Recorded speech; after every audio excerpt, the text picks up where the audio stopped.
Alors, salut à tous. Bon, je fais une réaction et une dénonciation donc des blasphèmes perpétrés par Alain Soral contre la très sainte divinité de Jésus-Christ, la très sainte Trinité, la très sainte Eucharistie et la très sainte Vierge Marie. Tous ces blasphèmes qu'il a proférés en tant qu'islamo-gauchiste qu'il est, ça fait très longtemps en fait qu'il a montré des signes très clairs d'antichristianisme, d'anticatholicisme. Il y a très longtemps déjà, il avait fait quelques sorties. Il n'a pas pu garder le masque tout le temps. Il y a des moments où ça devait sortir. Voilà, je me rappelle certaines phrases sur les prêtres, sur les curés, avec très insultants, très méprisants, moqueurs et insultants vis-à-vis des catholiques. Déjà, ça, c'était un signe de bouffeur de curé bien gauchiste, bien 68 arts. Donc, qui montre vraiment à qui il appartient. Il appartient bien à ces boomers 68 arts, en fait. C'est un boomer 68 arts, mais sauf que côté un peu... En fait, c'est le Mélenchon rouge-brun, en fait. Voilà, c'est l'islamo-gauchiste, mais rouge-brun. Voilà. Donc, voilà, Mélenchon, c'est l'islamo-gauchiste woke, et républicain maçon. Et Soral, c'est l'islamo-gauchisme rouge-brun, mais ça reste de l'islamo-gauchisme. Et d'ailleurs, c'est un syndrome des blancs apostats. Des Européens apostats, c'est un syndrome qu'à chaque fois qu'ils sont des renégats, qu'ils crachent et qu'ils s'attaquent à la vérité catholique, ils finissent toujours par se maquer avec le maître, avec le maître musulman. De prendre le musulman pour maître. On l'a vu avec Nietzsche qui s'est mis à fantasmer sur l'islam. Nietzsche, l'anti-chrétien, l'anti-catholique, maudit, qui a fait tant de dégâts dans les consciences. On l'a vu avec Voltaire qui s'est mis à fantasmer sur anti-catholique, qui s'est mis à fantasmer sur l'islam aussi, Voltaire, l'anti-catholique. On l'a vu avec Napoléon aussi, qui a pu avoir certaines phrases, machin, etc. Pro-musulmane. C'était un anti-catholique, même s'il gardait un certain masque. Et on le voit avec les islamo-gauchistes aujourd'hui, qui sont les descendants de tous ces Européens apostats. Et pas seulement apostats, mais devenus antichrist. Exactement comme les pharisiens qui, ayant rejeté le Christ, après l'avoir connu, comme les anciens catholiques devenus apostats et après l'avoir connu, ils ne se contentent pas d'apostasier, ils s'en prennent au Christ.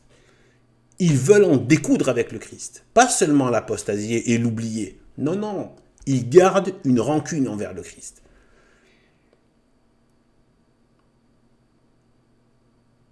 Une rancune qui est très démoniaque. Mais pas seulement le démon. Faut pas. Il y a le démon, il y a la part du diable, mais il y a la part de l'homme aussi. L'empire que le démon a, c'est aussi l'empire que dans l'âme, c'est aussi l'empire que l'homme lui laisse et avec lequel il adhère. Eh bien, en fait, voilà. Donc là, il a fait une sortie. J'ai dû attendre avant de parler parce que j'avais envie de... J'étais révolté, vraiment. Je le suis toujours d'ailleurs, je suis toujours révolté. Et par rapport à ces propos abominables, parce que là on est dans de l'abomination. Là c'est clair, c'est de l'abominable. Le blasphème est en abomination devant Dieu. Ce qu'il a fait est inadmissible. Donc après ce que vous allez entendre là, donc je ne fais pas la promotion de cette chaîne que je vais montrer, mais c'est juste qu'ils ont mis les extraits les plus importants. Au moins ils ont fait le boulot, quoi. Ils ont mis juste les extraits de cette vidéo dans laquelle, qui montre les passages où Soral se lâche. Voilà, mais je ne fais pas la promotion de cette chaîne parce que j'estime que cette chaîne en fait fait trop de dialogue et moi je suis contre le dialogue. Je suis contre le dialogue, je suis contre le débat. Je suis que pour la parole verticale et magistrale. Magistère. Voilà. Donc, dans la tradition des pères, hein, voilà. Et des prêtres d'ailleurs qui font ça aussi. Quand pas de débat. On ne débat pas, quand la vérité n'est pas un sujet à débattre. Elle est un sujet qui s'applique. Donc, Donc en fait, il y a des gens, je ne sais pas ce qu'il leur faut pour comprendre. Tu as l'impression que même en leur faisant un dessin, ils ne comprendraient pas. Tu vois, voilà le dessin. Tu vois maintenant? Hein? Non, Soral, ça fait longtemps en fait qu'il était comme ça. En fait, ça fait longtemps. Mais je pense que pendant tout un temps, au début de son égalité et réconciliation, il avait encore besoin d'avoir une espèce de... Il recrutait aussi dans les rangs chrétiens catholiques. Donc il ne pouvait pas trop se lâcher. Mais c'était déjà là en fait. C'était déjà là, ce que je disais tout à l'heure au début. C'était déjà là. Il avait déjà fait des sorties antichrétiennes.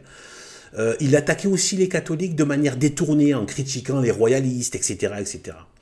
Comme des demeurés qui croient dans des conneries. Tout ce genre de choses-là. Vous voyez? Un moment aussi, il a montré quelque chose de... Il n'y a pas de mots. En fait, là, il n'y a pas de mots, c'est terminé. S'il n'y a pas de repentir, c'est clair, c'est un ennemi avéré. Quand il avait osé dire, si le Christ était là, il serait assis à ma droite. Quand on sait ce que c'est qu'être à la droite de Dieu le Père, qui, je veux dire, c'est un truc de dingue. Dans le credo de la foi catholique, dans le symbole des apôtres. C'est la foi catholique. Est assis à la droite de Dieu le Père Tout-Puissant. D'où il viendra juger les vivants et les morts. De utiliser ça, se faire passer lui-même pour Dieu, et croire que... Mais c'est un truc de dingue. Je veux dire, il n'y a pas de mots. Il n'y a pas de mots. Il n'y a pas de mots. Donc un catholique, un chrétien, ne peut pas parler comme ça. Il faut avoir la veine d'un blasphémateur, la haine et la veine d'un antéchrist pour parler comme ça. Parce que, qu'est-ce qui est dit sur l'antéchrist par saint Paul? Il interdira l'antéchrist de rendre un culte à Dieu, à tout ce qui est appelé Dieu. Et il ira s'asseoir lui-même dans le temple de Dieu pour se faire adorer comme Dieu. Vous voyez, l'antéchrist veut prendre la place de Dieu. Déjà, on voit la graine et la veine d'antéchrist qu'il avait déjà. On va écouter ces choses. Accrochez-vous. C'est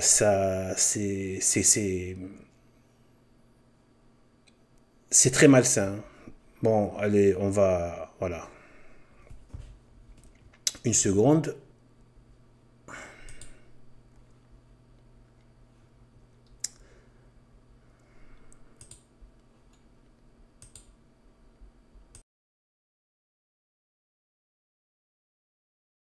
De cette manière, et puis ensuite je ferai réagir Sébastien Ricard. En te filmant, en faisant des selfies, quand par ailleurs tu es un petit con qui écoute de la techno et qui fume du shit, parce que c'est ça le tsahal, tu vois. Tout ça, le Christ est venu pour que ça n'existe plus. Voilà. Et tout ça, c'est déjà dans l'Ancien Testament. Moi, je ne vois rien, je n'ai rien de commun avec cette vision du monde, rien. Tu vois. Pour moi, leur Dieu n'est pas le mien. Leur Dieu est le diable. Et si ça veut dire quelque chose, tu vois.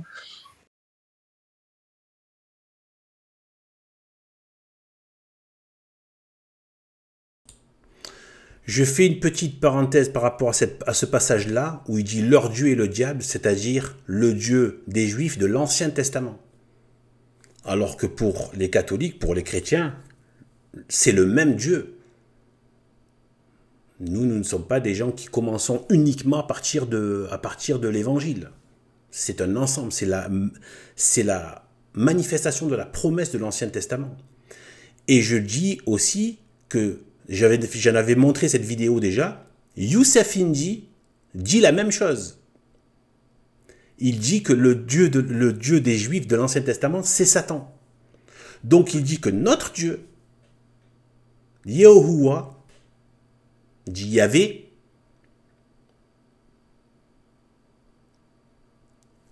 et le diable et Satan. Pour nous, il est Dieu de l'Ancien Testament. Ensuite, il y a l'incarnation. À partir de l'incarnation, c'est l'accomplissement de la promesse. Mais il est Dieu. On ne peut pas dire que jamais quelqu'un va dire... Je veux dire, c'est...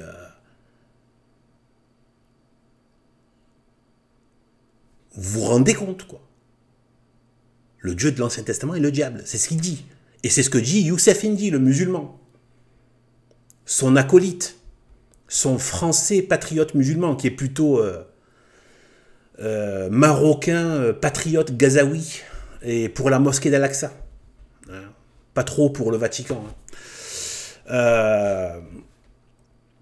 Donc, Vatican catholique traditionnel. Donc, vous voyez, déjà, blasphème, catastrophique, il reprend aussi avec Youssef Indy, qui est allé dans une interprétation complètement ridicule et débile, et profondément stupide, d'aveugle en plus, d'aveugle typique des littéralistes musulmans qui comprennent rien à la Sainte Écriture, qui n'ont pas la grâce pour la comprendre, et qui se mettent à voir n'importe quoi, en fait, et à dire n'importe quoi. Donc ils sont partis carrément dire que le Dieu de l'Ancien Testament, et en fait, en gros, ce serait le diable, quoi, ce serait Satan. Donc voilà, donc là il reprend ça.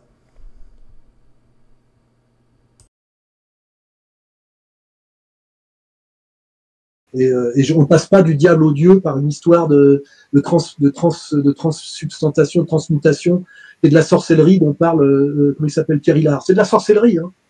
C'est toutes ces histoires là de trinité, d'incarnation, de machin, de communion là, l'histoire de corps du Christ qui serait le vrai corps du Christ dans du pain. Je suis désolé, c'est ce que j'appelle de l'arrogance impérialiste catholique. Chez les sauvages, ça s'appelle du tribalisme cannibale, tu vois, c'est grotesque, tu vois. Je n'y ai jamais cru. Quand je communiais à 5 ans, j'ai jamais cru que je mangeais le corps du Christ. Et ça m'aurait dégoûté. Qu'est-ce que ça veut dire? Pourquoi je devrais ingérer pourquoi j'ai pas droit au coup de pinard aussi? Parce qu'il a dit aussi qu'il fallait pour le coup de pinard, on n'y a pas droit. On a droit que la petite rondelle de pain là. Moi, je veux à ce moment-là, si on veut respecter ce que nous a demandé de faire le Christ lors de la scène, je veux mon coup de pinard aussi.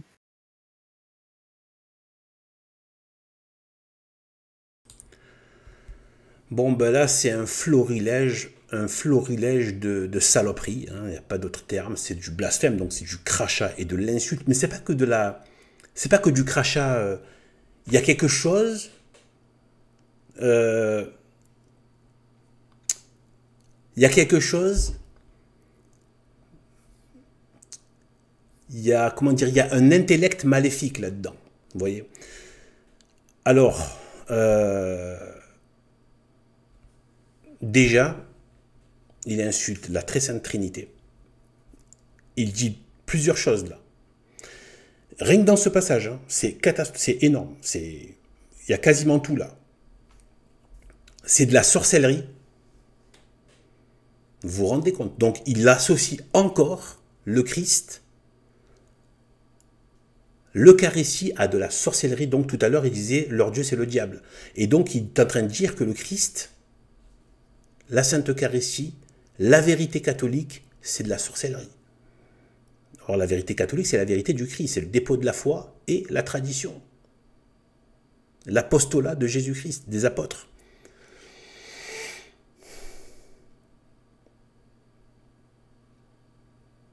C'est de la sorcellerie, donc c'est satanique. Quand tu pratiques le surnaturel, je ne dis pas des miracles, hein, parce que le diable, les démons ne peuvent pas faire des miracles, mais ils peuvent faire des choses surnaturelles, que Dieu leur permet de faire.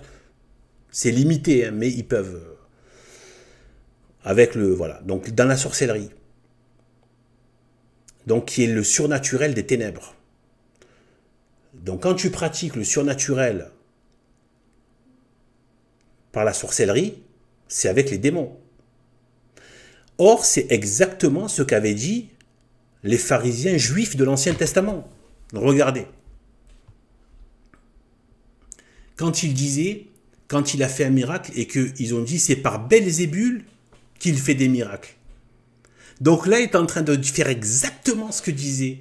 Il est en train d'associer à Belzébul à la sorcellerie. Donc il pratiquait les juifs de l'Ancien Testament, les pharisiens. Enfin, les pharisiens, pas tous les juifs de l'Ancien Testament. Ceux qui étaient là au moment du Christ les pharisiens surtout, et parce que le peuple quand même, il voulait le reconnaître aussi comme le roi, le Messie. Mais il y avait les pharisiens qui bloquaient ça. Et donc les chefs des juifs pharisiens, donc et donc voilà. Donc en fait, il est en train de dire la même chose que les pharisiens, qui avait accusé le Christ de faire de la sorcellerie. On va écouter ce passage-là, je l'ai préparé là.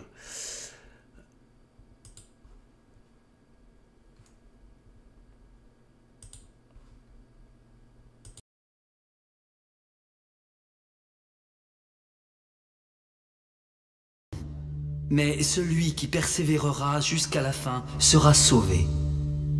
Quand on vous persécutera dans une ville, fuyez dans une autre. Je vous le dis en vérité, vous n'aurez pas achevé de parcourir les villes d'Israël que le Fils de l'homme sera venu. Le disciple n'est pas plus que le maître, ni le serviteur plus que son Seigneur. Il suffit au disciple d'être traité comme son maître et au serviteur comme son Seigneur. S'ils ont appelé le maître de la maison Belzébul, à combien plus forte raison appelleront-ils ainsi les gens de sa maison? Ne les craignez donc point, car il n'y a rien de caché qui ne doive être découvert, ni de secret qui ne doive être connu.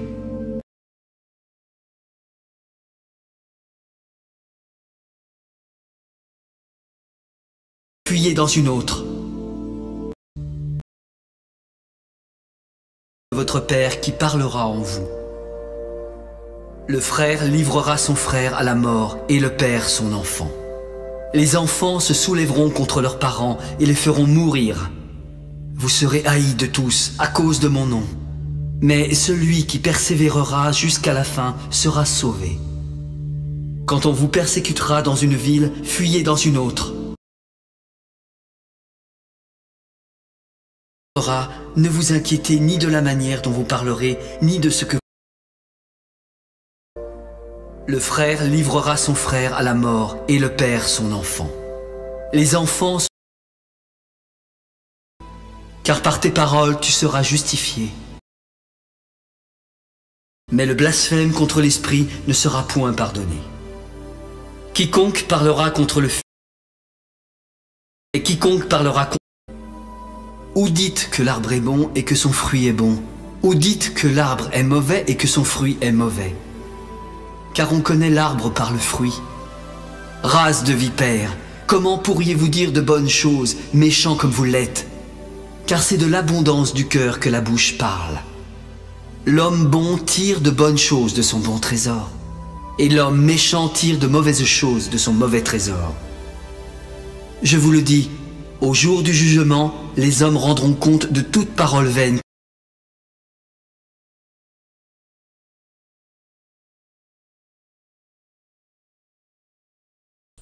Bon, j'ai pas réussi à retrouver exactement le passage, mais bon, en tout cas, au moins, on aura écouté quelques paroles du Christ. C'est toujours très beau et vivifiant. Eh bien, en fait, à un moment donné, il parle quand même de Belzébul.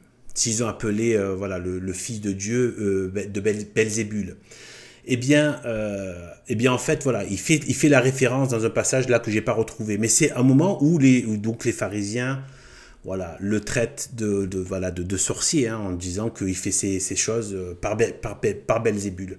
Eh bien, donc on voit qu'il y a ce lien-là. Donc déjà, il parle, donc Soral associe donc l'Eucharistie à de la sorcellerie. En faisant notamment référence à une espèce de sacrifice où tu manges la viande, sauf qu'il fait du n'importe quoi. D'ailleurs, on va bien rigoler par rapport aux musulmans. Je vais vous donner quelques petites choses. On va bien rigoler par rapport à son Youssef Indy et à son islam, et comparé à l'Eucharistie. Mais on va rigoler de tout ça, vous inquiétez pas. On va voir, je vais torcher ce genre de choses là, ce genre de propos par rapport au niveau de la logique chrétienne, catholique et la logique musulmane, puisque lui, voilà. Donc déjà ça. Et ensuite, il traite. Donc je vais revenir sur la question de l'Eucharistie, parce que là c'est catastrophique, hein, ce qu'il dit, il va même y revenir, tout ça, c'est une horreur. Eh bien en fait, donc nous on appelle le sang du Christ, qui non seulement, nous on l'appelle le très précieux sang de notre Seigneur, le sang très précieux, le sang très précieux.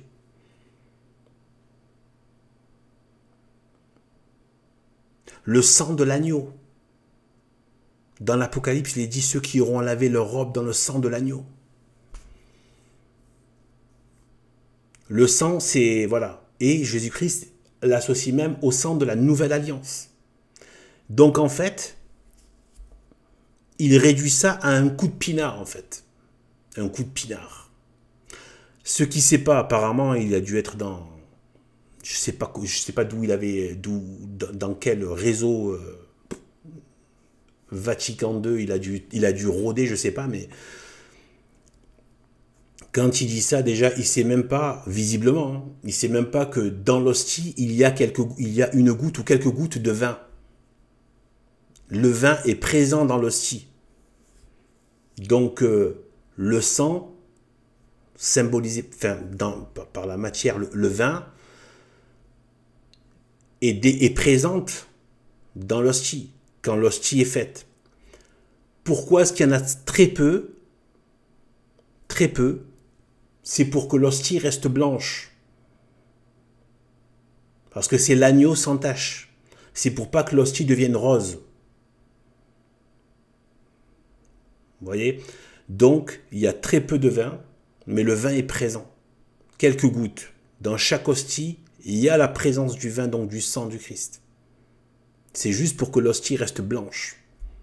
L'agneau sans tache.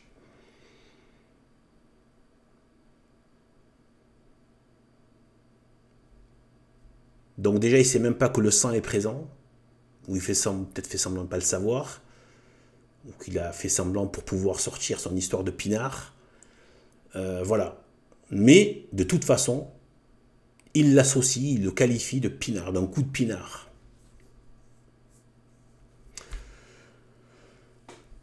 Alors, donc déjà ça fait beaucoup de choses. Mais c'est pas terminé, il va y en avoir d'autres. Mais on va rigoler un petit peu. Donc il associe, on va peut-être se le remettre un petit peu, on va se le remettre. Il associe donc à la sorcellerie. On va remettre un peu de ces paroles.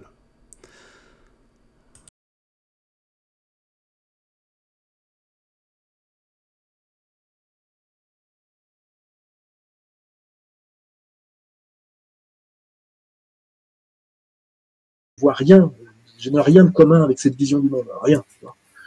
Pour moi, leur Dieu n'est pas le mien, leur Dieu est le diable, et si ça veut dire quelque chose, tu vois, et on ne passe pas du diable au Dieu par une histoire de transsubstantation, de transmutation, et de la sorcellerie dont parle, comment il s'appelle, Pierre Hillard. C'est de la sorcellerie, hein.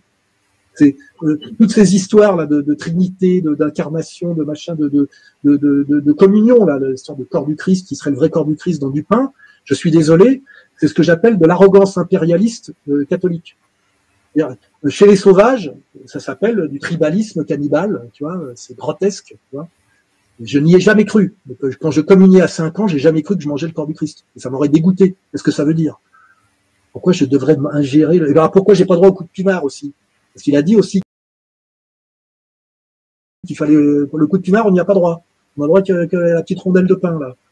Moi, je veux, à ce moment-là, si on veut respecter ce que nous a demandé de faire le Christ lors de la scène, je veux mon coup de pinard aussi. Tu vois, buvez-en tous, ceci est mon sang, le sang de l'alliance nouvelle et éternelle, c'est bon. J'en ai donné, hein, j'ai donné. Donc tout ça, c'est de la sorcellerie, hein, et c'est de l'arrogance impériale, parce que c'est ramené au monde primitif. C'est peut-être pour ça qu'on a converti aussi facilement d'ailleurs les sauvages, parce qu'ils étaient déjà cannibales. Tu vois. On leur a dit vous mangez le corps du Christ. Ils ont dit tiens bah c'est bon, on va en rebouffer un peu. J'ai vu là en étudiant l'anthropologie de Nouvelle-Calédonie qu'ils étaient anthropophages. Donc en fait on a. Je veux dire c'est qu'on puisse construire une géopolitique. Deuxième extrait. Le Christ qui passe par la communion parce qu'on mange le corps du Christ et donc on peut plus le manger, donc on peut plus être en lien avec le Christ. Qu'est-ce que c'est que ces conneries, espèce d'abruti complet? C'est au crétin. Non, mais c'est de la sorcellerie, hein, ça s'appelle comme ça. Hein, c'est de la magie noire pour moi. Tu vois. On va fonder une éthique là-dessus, on va fonder une géopolitique là-dessus. Ça veut dire quoi? Ça veut dire, je sais pas, je suis hanté par le Christ et l'imitation du Christ. Je me pose pas la question de savoir si réellement je mange sa chair quand je communie. D'ailleurs, je communie pas.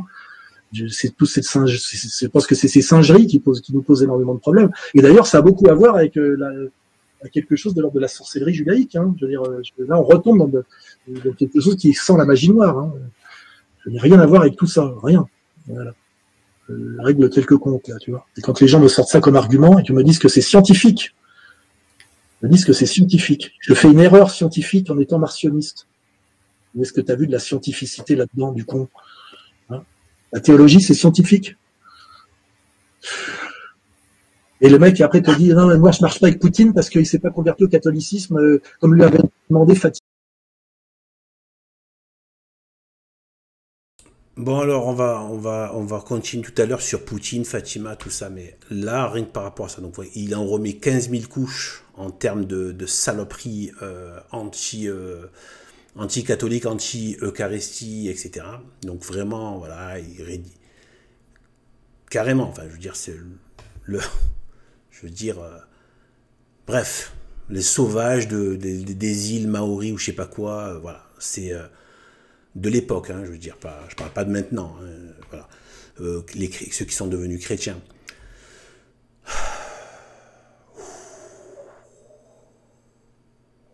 J'oscille entre la haine et essayer d'expliquer les choses. Donc en fait, donc alors, déjà, à la fin, quand il a dit c'est scientifique, quand on lui a dit c'est scientifique, et il dit du con, etc., c'est de quoi c'est scientifique, la théologie. Je le dis pour ceux qui ne sont pas au courant, pour lui, j'essaie même pas de lui parler même pas, mais c'est ce qu'il veut, mais bon, voilà. Moi, je dis, voilà, c'est juste parce que il y a, aujourd'hui, c'est prouvé scientifiquement que les hosties, donc les hosties qui se sont transformées en chair et en sang de façon miraculeuse, et c'est scientifiquement attesté. Et ces hosties qui ne pourrissent pas. Tu prends de la viande, elle va finir par pourrir. Sans conservation, sans conservateur, sans aucun agent, elles ne pourrissent pas. C'est un miracle constaté scientifiquement. Des hosties transformées en chair et en sang. Donc oui, on peut dire qu'il y a une preuve scientifique, d'accord, de la Sainte Eucharistie. Donc rien que ça, basta. Au cas où ils croiraient que, enfin, ces gens-là qui nous font passer pour des demeurés qui croyons dans des bêtises. Donc, ensuite, allez vous renseigner, vous allez voir, tout ça est attesté. Donc, mais après, il y a pire aveugle que celui qui ne veut pas voir. Donc ensuite, donc il revient sur la sorcellerie. L'Eucharistie, etc. Il associe ça au sacrifice machin des anciens, etc. Enfin, des sauvages, etc. et tout, comme quoi, et c'est de la sorcellerie, machin, n'importe quoi. Enfin bref.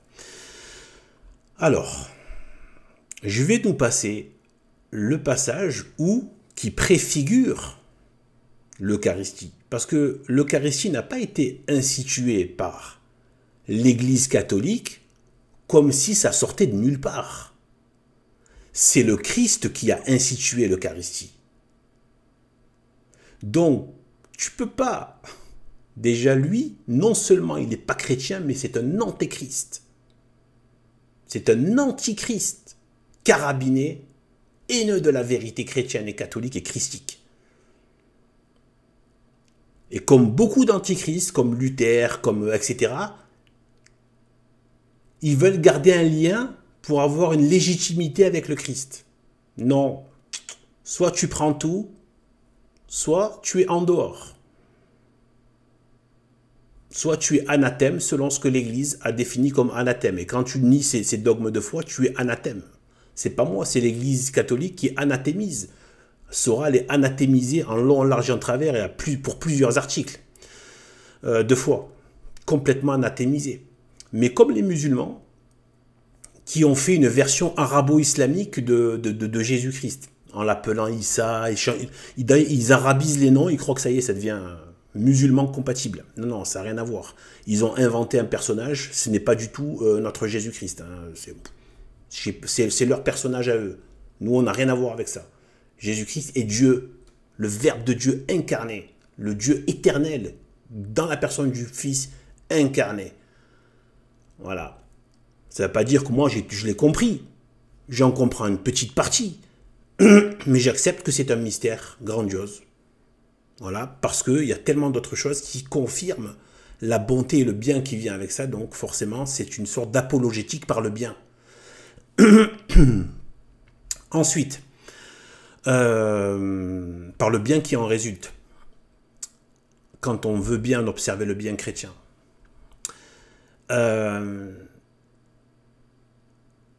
Donc c'est Jésus-Christ lui-même qui l'a institué, l'Eucharistie. Tu peux pas être... L'Église catholique n'a pas inventé l'Eucharistie. C'est le Christ. C'est le Christ lui-même. L'Église catholique n'invente rien. Alors on va se repasser les paroles du Christ en plus en film. En film.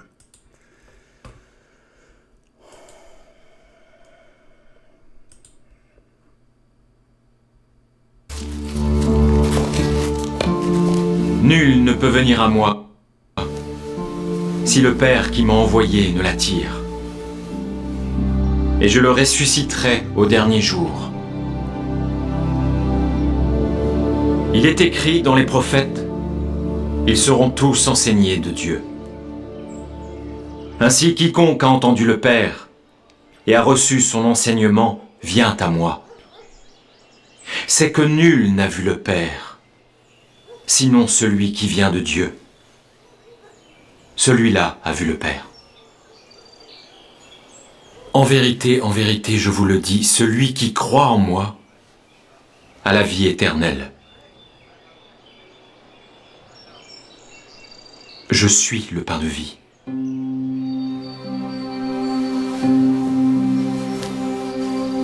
Vos pères ont mangé la manne dans le désert, et ils sont morts. C'est ici le pain qui descend du ciel, afin que celui qui en mange ne meure point. Je suis le pain vivant qui est descendu du ciel. Si quelqu'un mange de ce pain, il vivra éternellement. Et le pain que je donnerai, c'est ma chair, que je donnerai pour la vie du monde. Comment peut-il nous donner sa chair à manger? En vérité, je vous le dis, si vous ne mangez la chair du Fils de l'homme, et si vous ne buvez son sang, vous n'avez point la vie en vous-même.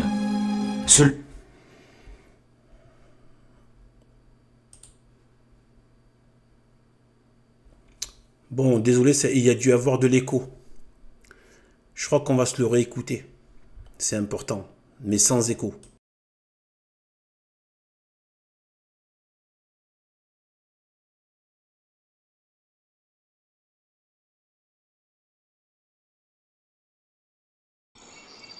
Je suis le pain de vie.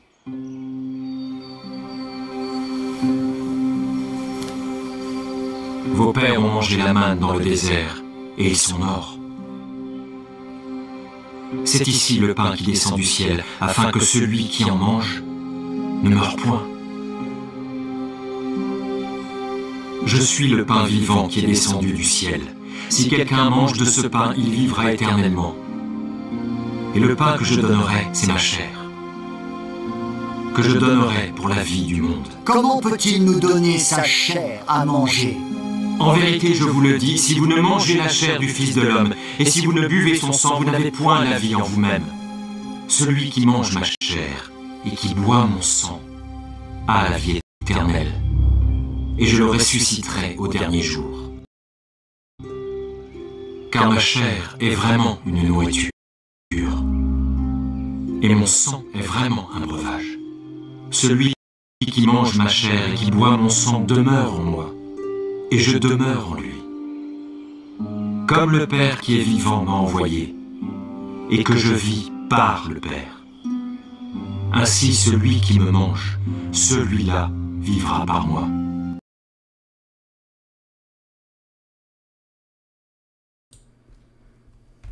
Parole de vie éternelle. Qu'est-ce que c'est beau, qu'est-ce que c'est magnifique.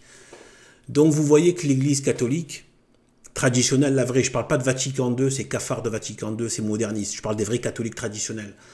Le vrai catholicisme traditionnel n'a rien inventé. C'est Jésus-Christ qui a institué l'Eucharistie et ensuite il le confirme avec, lors du jeudi saint, lors de la scène. où il le réitère et il institue le rite, parce que là il parle aux apôtres, là il parle à l'ensemble, il parle à la population. Mais quand il institue l'Eucharistie, il institue auprès des apôtres, dans le sens où c'est eux qui doivent pratiquer le rite, donc les prêtres. C'est pas donné à tout le monde. Quand il dit « faites ceci en souvenir de moi ». Mais il a donné pour tout le monde, puisqu'il a dit à tout le monde doit manger son corps et boire son sang. Mais qu'est-ce qu'il dit? Il dit « je suis le pain de vie descendu du ciel ». Donc Soral, qui réduit ça de la chair animale et du sang animal. Je suis le pain de vie descendu du ciel, donc de la chair et du sang animal qui descendent du ciel.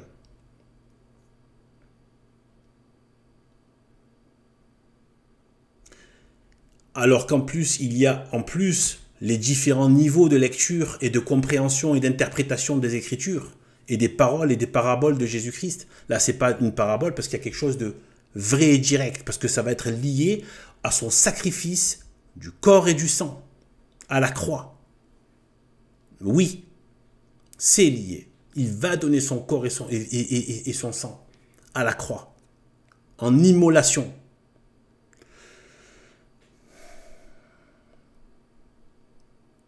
Eh bien,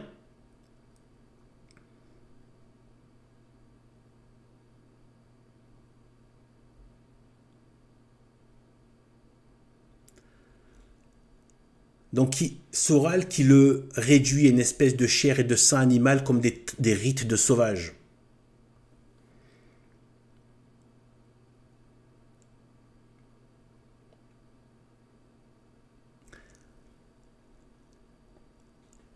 Sachant que voilà, par rapport à la question des interprétations, je ne vais pas rentrer là, il faut aller lire les pères de l'Église, il faut lire les saints docteurs, c'est pas moi qui vais faire ça, là, résumer ça en 3 phrases.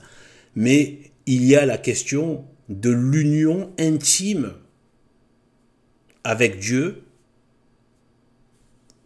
comme la nourriture.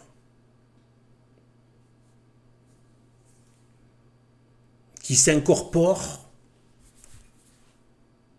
et qui donne la vie à notre corps, la nourriture physique, matérielle, etc., etc. Et qui s'incorpore, qui est assimilé, qui fait un avec le corps. Il y a toute cette logique. Et si c'était quelque chose uniquement de chair animale et de sang animal, puisque notre corps, physiquement, nous avons un corps comme les animaux. Nous avons un corps animal. Même s'il y a des spécificités par rapport à notre côté vertical. Chose qu'on ne retrouve pas dans le monde animal, ce qui prouve qu'on est vraiment à part. Eh bien, en fait, déjà, il dit le pain de vie descendu du ciel. Donc déjà, c'est céleste. Et en plus, l'Eucharistie, c'est du pain et du vin. C'est pas, que je sache, c'est pas de la chair animale et du sang animal qui est mangé lors de l'Eucharistie. C'est la preuve, et d'ailleurs c'est ce qu'on dit de la messe, la vraie messe, c'est-à-dire qui est l'enseignement de l'Église, qui est le renouvellement non sanglant du sacrifice de la croix. Donc oui, il y a un lien entre le fait de le corps et le sang du Christ et la croix. Le sacrifice, l'agneau sans tache immolé, et qui va être donné à manger, mais le rite justement de la chair et du sang, les gens ne sont pas en train de manger le corps et le sang d'un être humain, ni même d'un animal. Ils sont en train de manger du pain et du vin. Parce que Dieu a fait, par le rite de consécration, de l'hostie, il fait quelque chose de très miraculeux, qui relève d'un miracle inexplicable, qui n'est pas sensible, mais qui est réel. Où il se donne véritablement à manger.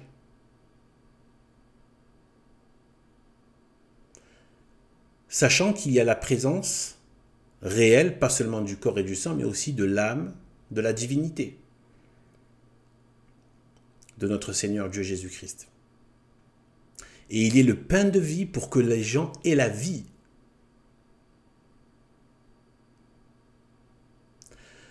Maintenant, puisque Soral veut cracher sur le catholicisme, les catholiques, la vérité catholique et donc la vérité du Christ et de l'Eucharistie, réduite à un rite de sauvages et de sorciers, eh bien, parlons de ces musulmans qu'il chérit tant. Qu'est-ce que font les musulmans? À l'Aïd el-Kébir.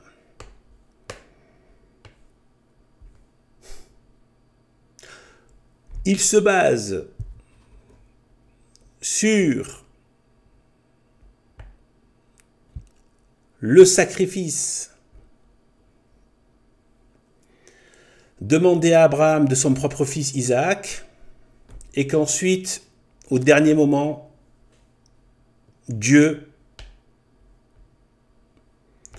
a arrêté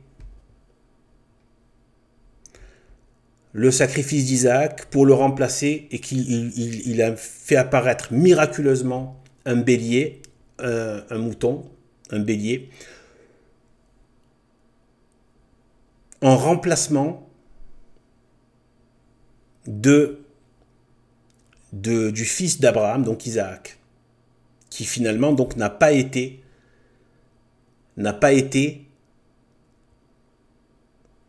immolé.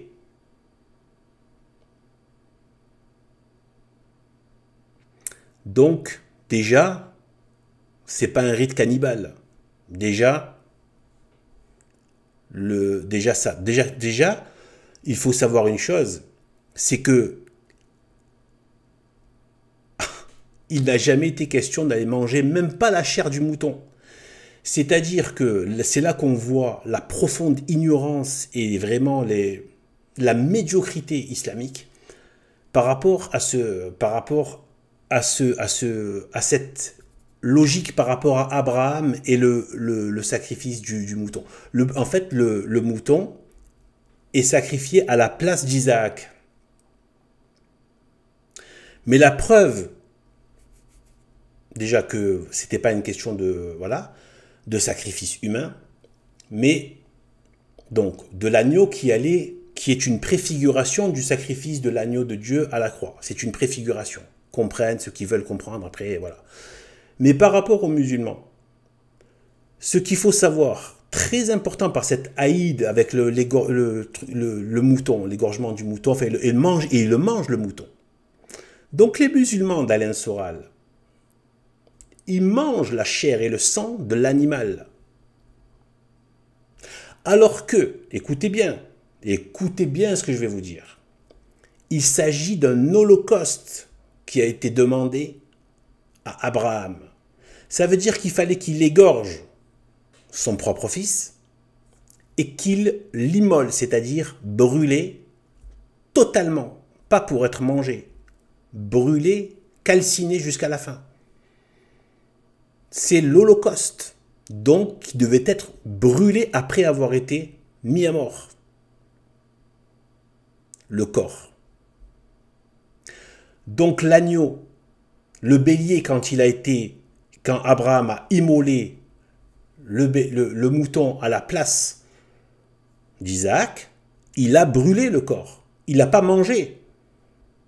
C'était pas destiné à être mangé. Donc c'est du n'importe quoi. Ce qu'ont fait les musulmans. C'est n'importe quoi, d'aller manger. Donc si on regarde bien, qui pratique finalement le sacrifice de sang et de manger la chair et le sang de corps animal? C'est l'hostie, du pain et du vin, ou c'est le mouton de l'Aïd el-Kébir? À bon entendeur, salut. Donc voilà, donc du coup, voilà. Et bien en fait, il y a tellement de choses, je crois qu'on en a assez dit, je pourrais très bien arrêter là, mais on va continuer juste un peu sur la très sainte Vierge Marie, on va un peu rigoler par rapport à son mépris. Mais voilà, vous allez voir.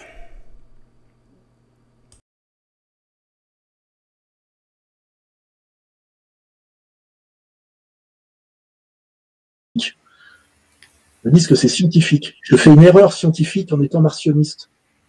Est-ce que tu as vu de la scientificité là-dedans, du con, hein? La théologie, c'est scientifique. Et le mec, après, te dit, non, mais moi, je marche pas avec Poutine parce qu'il ne s'est pas converti au catholicisme comme lui avait demandé Fatima. Et je vais dire, on est où, les gars, là? Allez à la messe, le rosaire, et fermez vos gueules. Je veux dire, nous, on essaie quand même de sauver les enfants.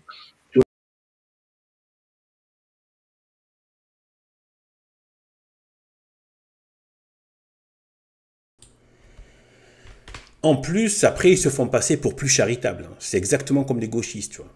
Une fois qu'ils t'ont craché dessus, qu'ils ont fait en sorte de t'éliminer, après, ils sont très charitables, tu vois. En fait, ils font ça parce qu'ils sont ils ont bien meilleure méthode que la charité chrétienne. Eux, ils vont mieux s'y prendre, vous allez voir. Donc en fait, tout à l'heure, en plus, il disait que, soi-disant, on va bâtir une géopolitique, une civilisation sur la base de ça. Ben oui, c'est la grandeur de la France était basée sur le catholicisme, tant qu'il y avait le catholicisme. Et bizarrement, plus ça s'éloigne, plus le catholicisme est perdu, plus la France devient une espèce de lupanar romain dégueulasse, envahi de plein de vermisseaux, etc. Cherchez l'erreur. Cherchez l'erreur. Pourtant, on a le marxisme, les gauchistes qui sont là. On a plus de 10 millions de musulmans, je sais pas, ça devrait être mieux, non, le pays, selon Soral, sans le catholicisme. Mais c'est déjà un pays sans le catholicisme. C'est déjà un pays sans le catholicisme. Il a des francs-maçons, des gauchistes, des musulmans, des athées de partout, des New Age, tout. Il est où le problème, en fait? Elle est où la super civilisation sans le catholicisme? Elle est où? Ça fait un bout de temps qu'il n'y a plus de catholicisme. Elle est où la super artillerie, la super cavalerie marxiste du nouveau genre humain? Donc voilà, et en fait, regardez bien, son attaque sur l'Eucharistie, l'incarnation, etc., tout ça, c'est lié. Hein.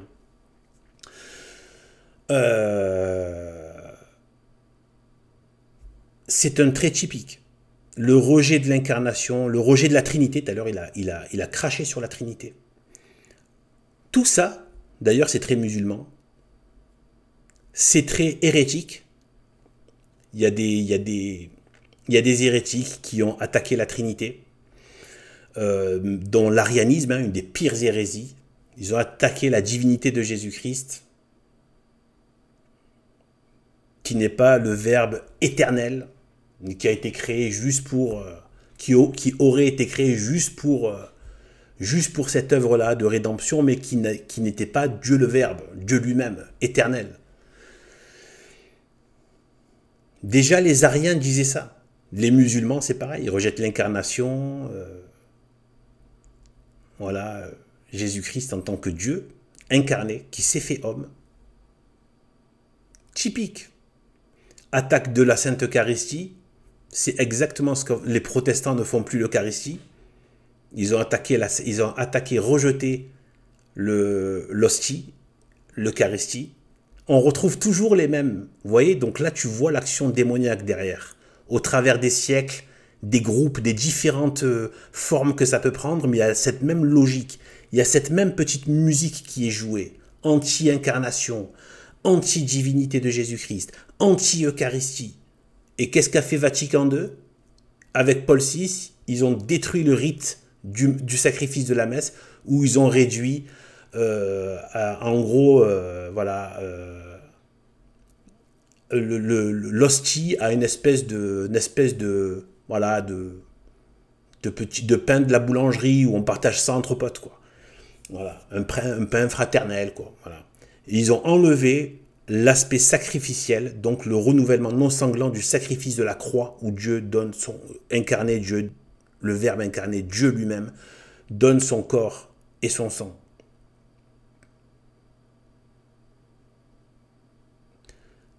Vatican II, ceux qui ont détruit, les modernistes qui ont détruit et qui sont encore aujourd'hui au pouvoir, l'institution catholique, qui l'ont détourné de sa mission, eh bien, ont attaqué dès le départ de Vatican II avec Paul VI. Enfin, ça a commencé avec Jean XXIII, mais c'est lui qui a tout mis en forme de manière très politique. Donc c'est vraiment un antéchrist abominable. Pas l'antéchrist, mais un antichrist abominable. Et donc lui, en fait, voilà, il a attaqué l'Eucharistie. C'est un truc que tu retrouves à chaque fois. Pareil pour les talmudistes, etc. L'Eucharistie. Attaqué. L'incarnation, la divinité de Jésus-Christ. Toujours c'est ça qui est attaqué. Qu'est-ce qu'ont attaqué les blasphémateurs de la cérémonie maudite et diabolique des Jeux Olympiques? Qu'est-ce qu'ils ont attaqué? La scène. L'Eucharistie. Vous comprenez cette petite musique démoniaque et diabolique du diable? C'est pas pour rien. À bon entendeur, salut. À bon entendeur. Alors maintenant, il va s'en prendre à... Voilà, donc à la Vierge Marie. Mais on va lui montrer un petit peu où est la force. Tu vois, on essaie de faire des choses concrètes, quoi, tu vois. D'éviter la guerre, je sais pas, d'envoyer... Donc on peut plus être en lien avec le Christ. La sorcellerie judaïque, hein, je veux dire, la scientificité là-dedans, du con. Hein. La théologie, c'est scientifique. Et le mec, après, te dit, non, mais moi, je marche pas avec Poutine parce qu'il s'est pas converti au catholicisme, comme lui avait demandé Fatima. Et je vais dire, on est où, les gars, là? Allez à la messe, le rosaire, et fermez vos gueules. Je veux dire, nous, on essaie quand même de sauver les enfants.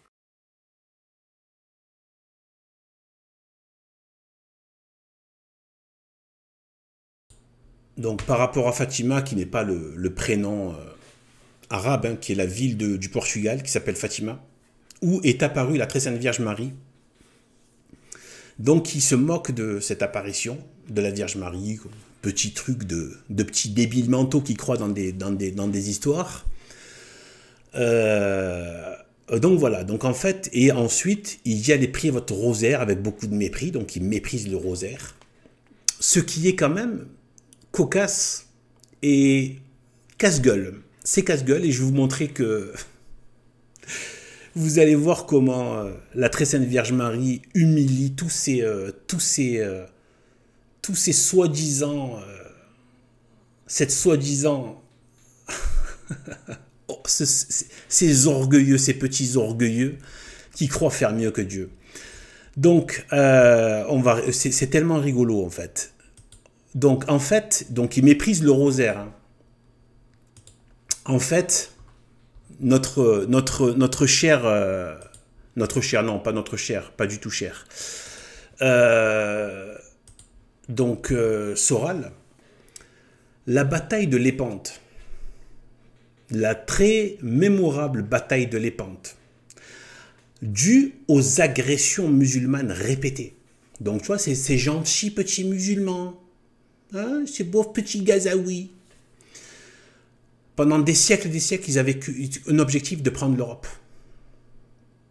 D'ailleurs, c'est toujours leur objectif. Chrétienne. Bon, malheureusement, maintenant, c'est fini. Il n'y a plus d'Europe. C'est-à-dire, les maçons ont fait le boulot avant. C'est maintenant, ils peuvent même plus. L'Europe n'est même plus chrétienne. Bon. Mais c'est ça qu'ils voulaient.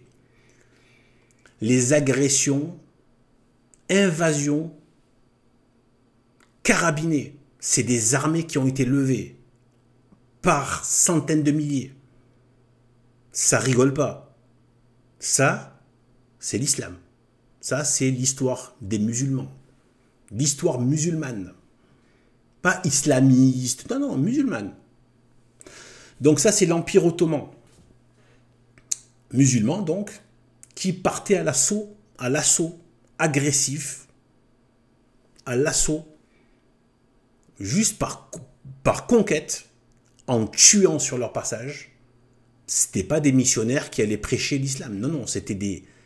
avec le sabre et les décapitations. D'accord? Donc, et les meurtres et les tueries de masse. Notamment à Chypre, où ils ont fait beaucoup de morts. Et donc, en fait, c'est pour ça que ça s'est joué là-bas aussi. Et à partir de Chypre aussi, c'était le début. Après, ils comptaient lancer donc tout par la flotte contre l'Europe. Les catholiques qui étaient en sous-effectif par rapport aux musulmans, mais une grosse différence de bateaux, eh bien, je crois que les catholiques européens étaient de l'ordre de 200, et les 200 navires, 200 bateaux, et les autres en avaient 300. Et ils étaient en surnombre aussi, les musulmans, par rapport aux catholiques chrétiens. Eh bien, ils se sont fait dérouiller, les musulmans. Dérouiller. Ça a été une déroute totale. Ils n'ont pu que constater la défaite. Mais vraiment, même les Ottomans ont constaté la défaite. Or, qu'est-ce qu'avait demandé le pape? De prier le chapelet pour que la très sainte Vierge Marie donne la victoire.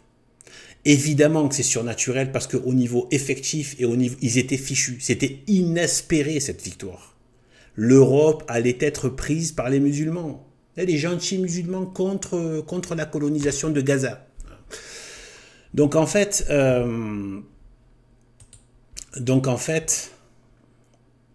la victoire de Lépante et la fête de Notre-Dame du Rosaire, eh bien c'est tellement que cette victoire est associée, est attribuée à la très sainte Vierge Marie, qui a donné la victoire aux catholiques, qui a dézingué les armées musulmanes invasives, sans quoi l'Europe devenait musulmane.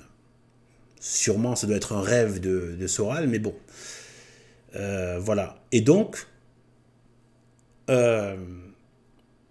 par la très sainte Vierge Marie, tellement que cette victoire de Lépante a été appelée, a été associée, donc c'est la fête dans la liturgie catholique, la fête de Notre-Dame du Rosaire. Le rosaire que Soral est en train de mépriser. Comme quoi, c'est un truc de petits minables catholiques, machin, etc. Notre-Dame du Rosaire, elle a dérouillé les musulmans qu'il met sur un piédestal, etc. Sans jamais parler des persécutions qu'ils appliquent encore aujourd'hui sur les chrétiens. Le peu de chrétiens qui est dans les parages de pays musulmans. Donc en fait,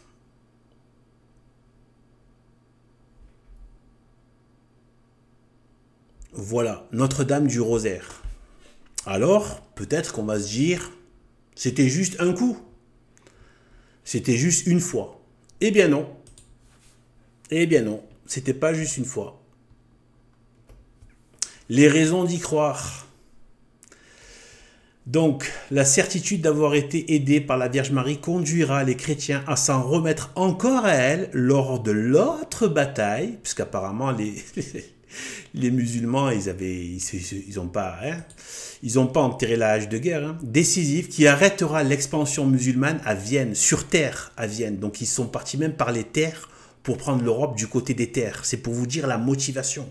Après avoir levé 300 navires pour prendre l'Europe. Après, ayant été défaits par la Vierge Marie, et donc les vaillants frères catholiques guerriers, eh bien, à Vienne, donc ils sont passés par les terres du côté des pays de l'Est, ils sont allés jusqu'à Vienne, et là ils ont été défaits, ils ont été vaincus. Eh bien là encore, ils ont prié le chapelet de la Vierge Marie. Ils ont demandé l'intervention surnaturelle de la Vierge Marie. Ensuite, encore une autre bataille. Le pape Clément XI étendra la fête de Notre-Dame du Rosaire à l'Église catholique tout entière, en raison de la nouvelle victoire, une troisième, remportée sur les Turcs, encore les musulmans, par la même intercession à Peterwardein, donc ça doit être un endroit encore de l'Est, là-bas, de l'Europe. En 1716, décidément, ils n'ont pas arrêté hein, ces agresseurs musulmans. Ils n'ont pas arrêté. De toute façon, c'était que ça pendant des siècles. Hein. Le côté de l'Espagne, côté jusqu'à Poitiers, ça n'a pas arrêté en fait. Ouais, c'est ces gentils petits musulmans, etc., qui sont contre la colonisation de Gaza. Tant qu'ils n'ont pas le pouvoir. Après, une fois qu'ils ont le pouvoir, vous allez voir à quelle sauce vous allez être mangé. Donc en fait,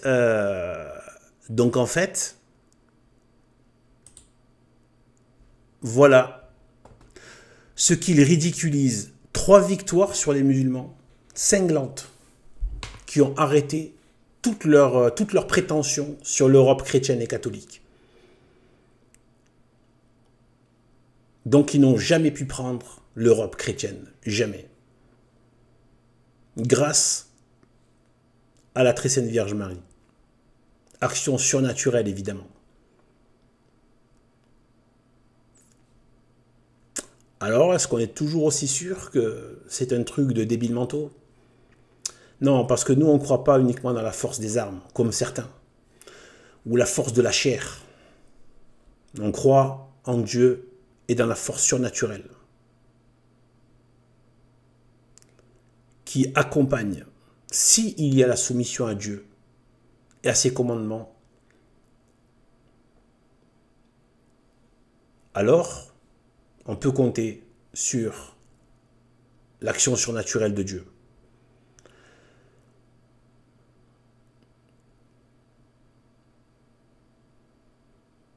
Donc vous voyez, tout ce qu'il a attaqué, la Trinité, le très précieux sang de Jésus-Christ, coup de pinard, l'Eucharistie réduite à un rite de sauvage et de sorcellerie satanique. Le Dieu de l'Ancien Testament serait le diable, donc notre Dieu. Jusqu'à la Vierge Marie, crachat sur le Saint-Rosaire, etc., etc., etc. Et je vous ai tout démontré, là, notamment là avec le rosaire, et tout à l'heure avec le passage où le Christ parle de manger sa chair et de boire son sang, et qu'il est le pain de vie descendu du ciel. C'est céleste.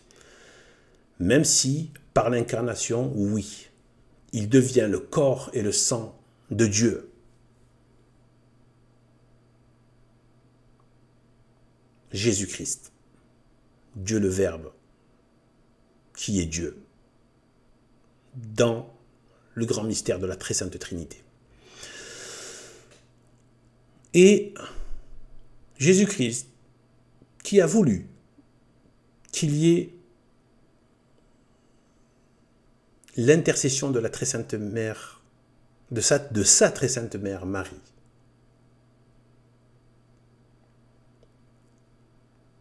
qui a humilié les musulmans, qui a détruit toutes leurs prétentions à prendre l'Europe chrétienne.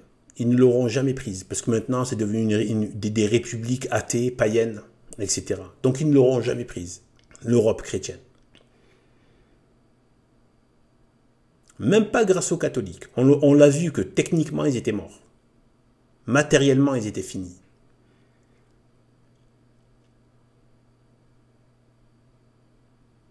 Grâce à la très sainte Vierge Marie. Ben oui. Nous, on croit dans ça. Les catholiques traditionnalistes, intégraux. Intégraux. Moi, je veux bien même me dire intégriste, il n'y a aucun problème. Je suis un catholique intégriste et fier de l'être.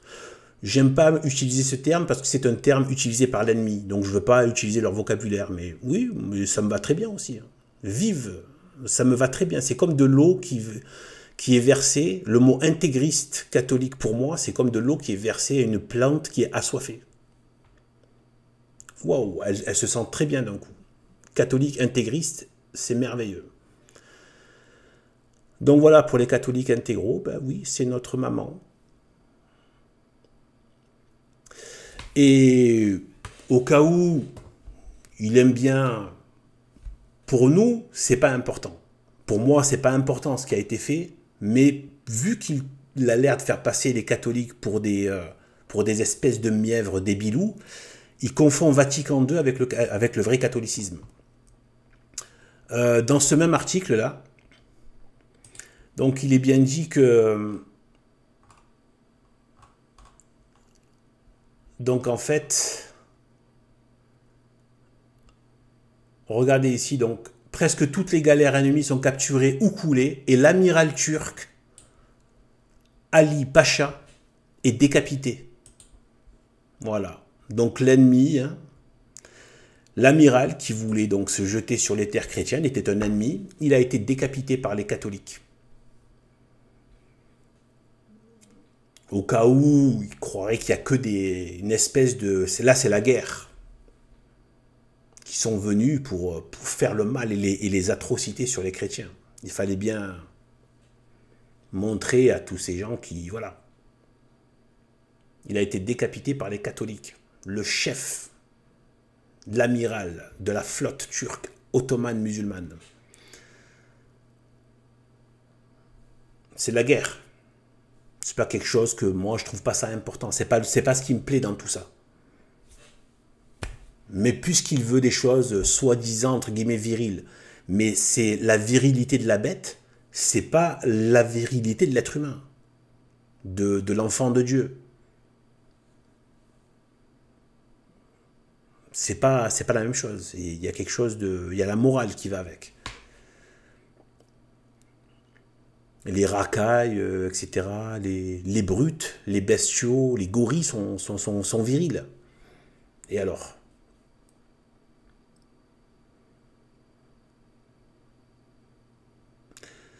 Donc, voilà ce que je pouvais dire. Donc, tous ceux qui sont associés à Soral, s'ils ne se repentent pas publiquement, avec de la pénitence, parce que à ce niveau-là, il faut faire de la pénitence, hein. Il ne suffit pas de dire un petit mot sur Internet.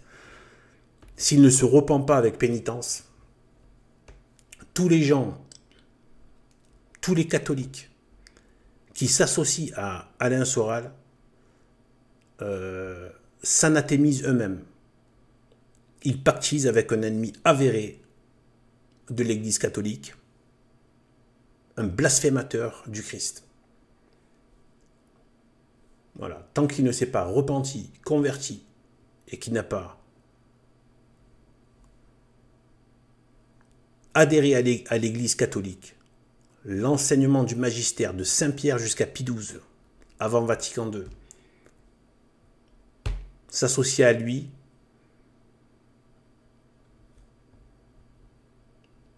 c'est être comme lui. Voilà. C'est tout. Un catholique ne s'associerait jamais avec quelqu'un qui a tenu de tels propos, qui a blasphémé ce qu'on a de plus saint, en plus d'essayer de ridiculiser, de moquer et de calomnier et de salir. Voilà, donc sur ce, que Dieu nous bénisse, gloire et honneur à Jésus-Christ, Fils de Dieu, Verbe de Dieu incarné, fait chair, et gloire et honneur à sa très sainte mère Marie, qui est notre mère à nous aussi, les catholiques, les vrais catholiques traditionnels. Salut à tous.